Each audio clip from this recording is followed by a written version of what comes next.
দিবস উপলক্ষে আয়োজিত এই অনুষ্ঠানে উপস্থিত সবাইকে জানাই শিক্ষক দিবসের প্রীতি ও শুভেচ্ছা। আমার সমস্ত শিক্ষক শিক্ষিকা মণ্ডলীদের জানাই শতকোটি প্রণাম এবং আমার সহপাঠী বন্ধু বান্ধবী এবং আমার ভালোবাসার ভাই ও বোনদের জানাই স্নেহ। আজ শিক্ষক দিবস উপলক্ষে আমি একটি কবিতা বলতে চাই। কবিতাটি হলো কবি কার্তিক ঘোষের লেখা তুমিও বলবে।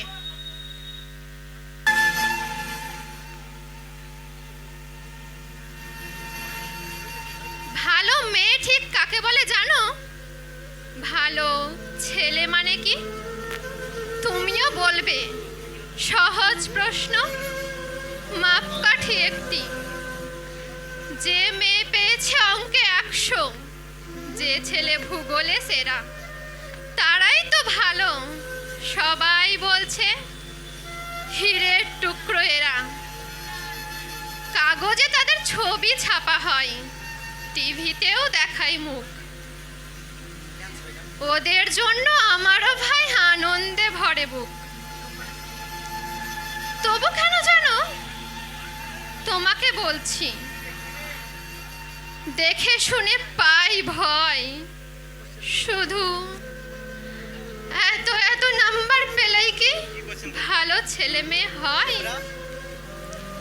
আচ্ছা ধরো না, যে মেয়ে পেয়েছে অঙ্কে অনেক কম, ওর গান শুনে মুগ্ধ সবাই, হাততালি হরদম। ওই যে ছেলেটা পাশ করে গেছে এবারেও টেনে টুনে, বলতে কি ভাই আমরা অবাক ওর আবৃত্তি শুনে। নাটকেও ওর নেশা আছে খুব, পরের বিপদেও ছোটে। আর ওই যে পাড়ার তিন্নি আছে না, বাংলায় নাকি 30 পেয়েছে মোটে। কিন্তু জানো মেয়েটির খেলাধুলাতে 10 খানা গায়ে নাম।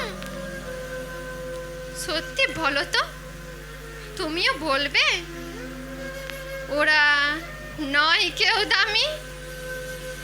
চাই যে অনেক ইঞ্জিনিয়ার, চাই আরো ডাক্তার, পাশাপাশি চাই শিল্পী, খেলুড়ে, স্নেহময়ী সিস্টার। জানো ওই কম নাম্বার পাওয়া ছেলেটাই আজ কারিগর বলে দেশটা গড়তে দেখো।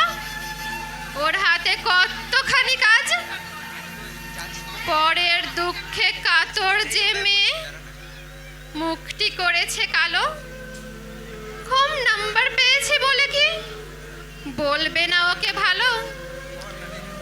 অভাবের টানে কলেজে পড়েনি, ছোট ধর্মার বাড়ি, তবুও ছেলেটা বাবা মাকে দেখে।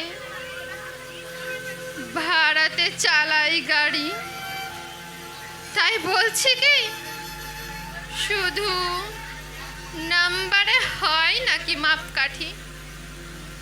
ভালো ছেলে মেয়ে বলতে কি ভাই মানুষ চাইছি খাঁটি, মানুষ চাইছি খাঁটি। ধন্যবাদ।